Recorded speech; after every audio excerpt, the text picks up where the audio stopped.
नमस्कार. आज आपण पानपोई ही कविता अभ्यासूया.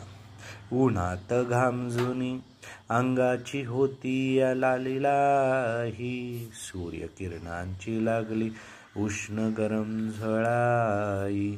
आठवते दग्ध उन्हातली थंडगार सराई, वटवृक्षाच्या सावलीत ताटलेली पाणपोई.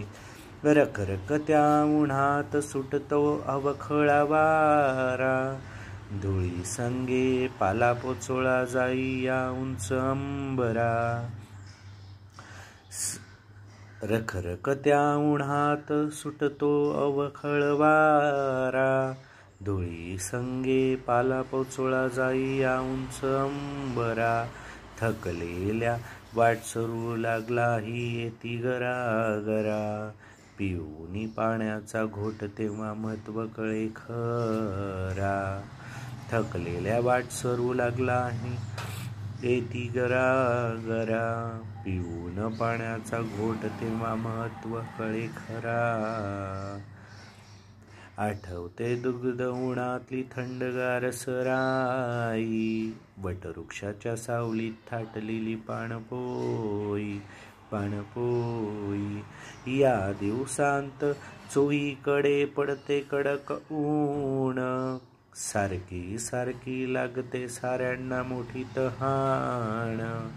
पिण्यास ठेवतात पाण्याने भरलेले रांजण, रंग सोवाराव हे पाणी पितात सारे जण. आठवते दग्ध उन्हातली थंडगार सराई, वटवृक्षाच्या सावलीत थाटलेली पाणपोई. झाकलेला लाल कपडा गार पाणी रांजणात, भरपेट पाणी पिऊनी तृप्त वाटते मनात.